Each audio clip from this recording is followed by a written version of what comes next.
Now let's differentiate cos. Okay, so we have cos to the power 7 3x. So we want to take derivative of this.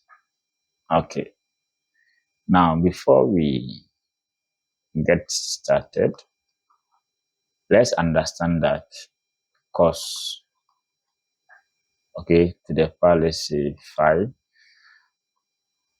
mx is the same as cos mx all raised to 5. So when we have y equals to cos, okay, to the power 7 3x, the same as cos 3x all raised to 7.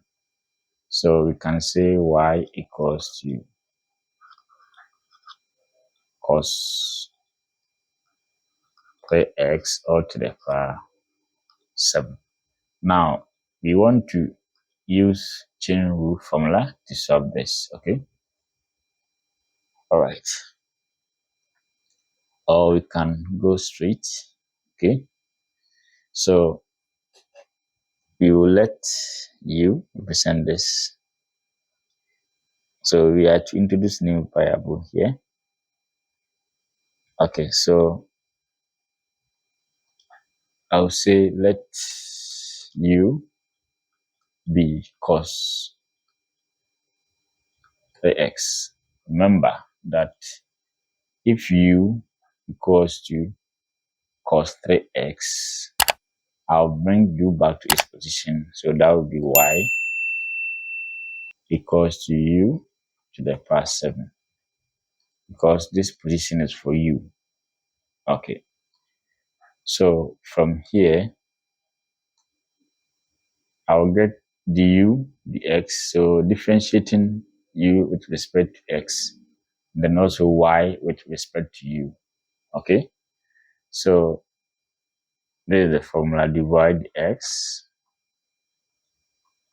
So we have dy times dx, and this side will be occupied by the new variable du. So we need du dx. As simple as that. So from here, my du dx is very simple.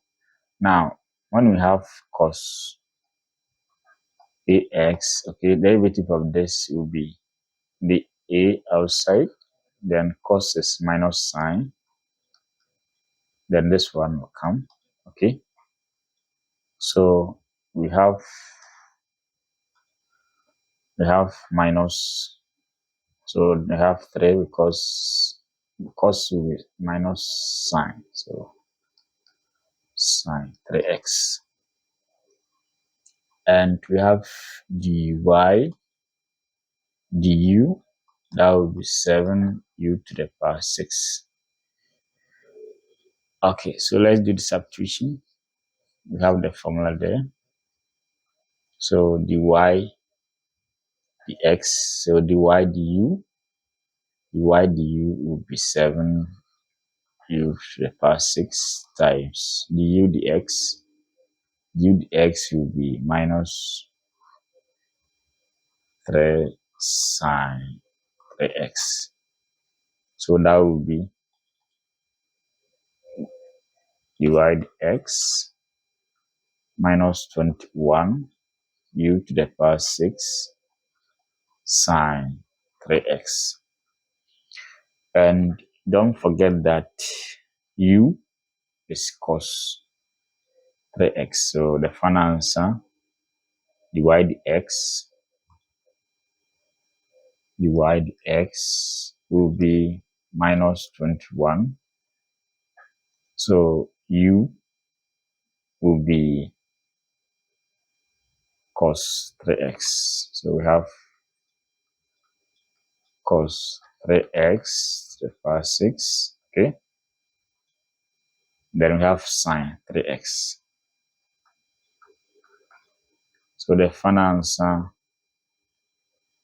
will be minus 21.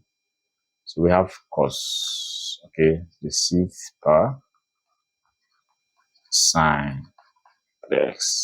So this is the final derivative of that. Okay, so that's that.